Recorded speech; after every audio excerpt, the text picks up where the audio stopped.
Bismillahirrahmanirrahim. Assalamualaikum warahmatullahi wabarakatuh. Dalam video kali ini saya akan membahas materi yang berjudul tentang keseimbangan energi. Apa sih yang dimaksud dengan keseimbangan energi? Keseimbangan energi merupakan suatu kondisi antara energi yang masuk ke dalam tubuh sesuai dengan kebutuhan tubuh. Nah, energi yang masuk ke dalam tubuh kita ini dapat berupa makanan yang kita konsumsi. Untuk mencapai keseimbangan energi yaitu dengan menyeimbangkan komposisi makanan yang harus dimakan.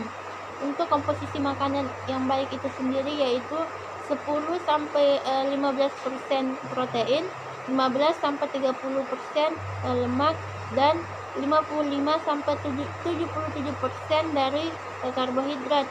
Jadi jumlah yang kita makan harus sama dengan jumlah energi yang kita keluarkan.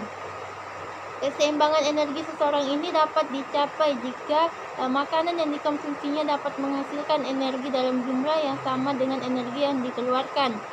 Keseimbangan energi ini dapat ditentukan oleh indeks massa tubuh atau IMT dan berat badan ideal.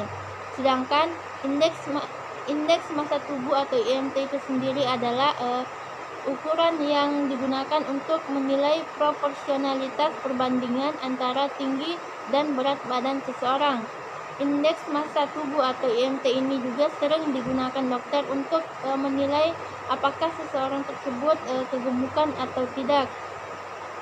Nah, untuk mencegah terjadinya obesitas yaitu yang pertama pastikan apa yang kita makan sesuai dengan kebutuhan. Yang kedua, melakukan aktivitas fisik atau olahraga secara rutin. Nah, apabila kita ingin menurunkan berat badan, maka kita harus melakukan defisit kalori atau pengurangan kalori. Sebaliknya, jika kita ingin menaikkan berat badan, maka kita harus melakukan menambah asupan kalori kita. Nah, selanjutnya saya akan bahas yaitu kebutuhan energi. Apa sih yang dimaksud dengan kebutuhan energi?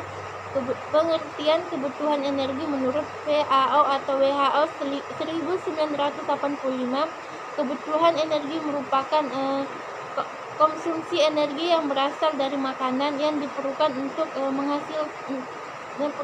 memenuhi pengeluaran energi seseorang yang memiliki ukuran, komposisi tubuh, dan tingkat aktivitas yang sesuai dengan kesehatan tubuh.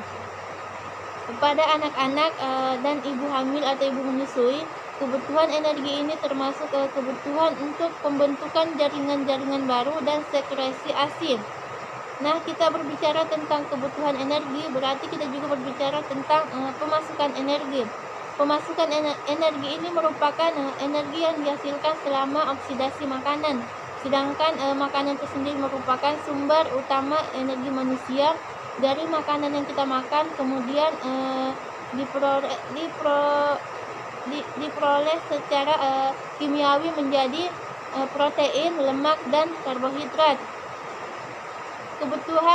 Untuk kebutuhan energi total orang dewasa diperlukan yaitu yang pertama metabolisme basal, yang kedua aktivitas fisik, yang ketiga efek makanan atau pengaruh dinamik khusus. Sedangkan angka metabolisme basal itu sendiri merupakan kalori yang perlu tubuh kita perlukan untuk melakukan aktivitas basal.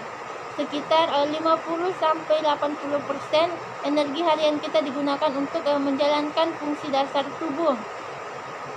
Untuk menghitung angka metabolisme basal atau IMT ini kita menggunakan rumus perhitungan yaitu Harris-Benedict, yang dimana untuk laki-laki dewasa yaitu 66,5 ditambah dalam kurung 13,7 dikali berat badan dalam satuan kilogram ditambah dalam kurung 5 dikali tinggi badan dalam satuan sentimeter, lalu dikurang dalam kurung 6,8 dikali usia.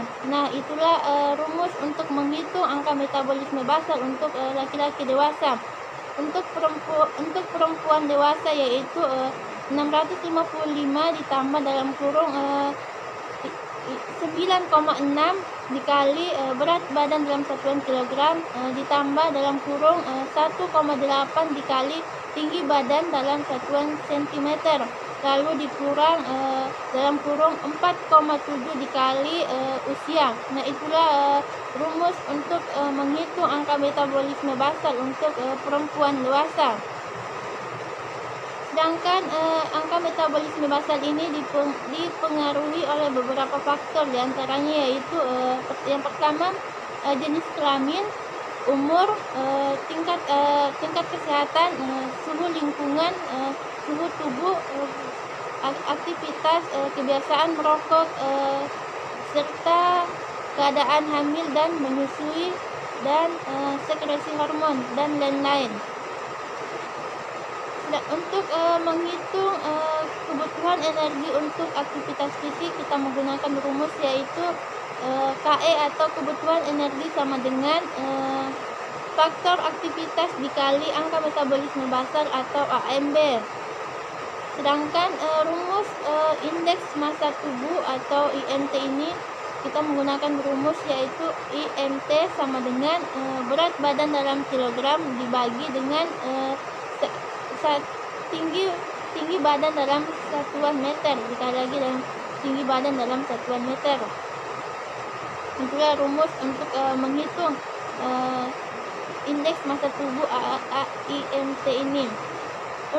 Nah, setelah kita sudah menghitung nilai IMT kita ini, maka kita dapat mengetahui apakah kita termasuk kategori kurus, normal atau gemuk.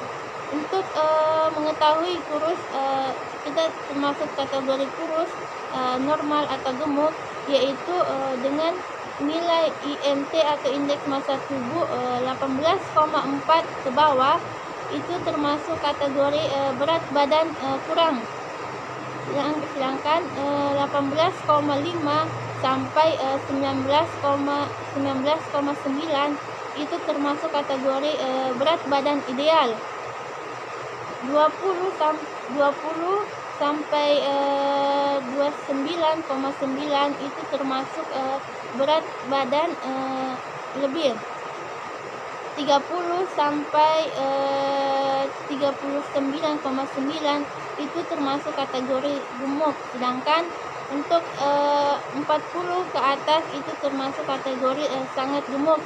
Nah, itulah untuk mengetahui apakah kita termasuk kurus atau normal atau gemuk. Sekian dari video saya, kurang dan lebihnya mohon dimaafkan. Wabillahi taufiq wal hidayah. Wassalamualaikum warahmatullahi wabarakatuh.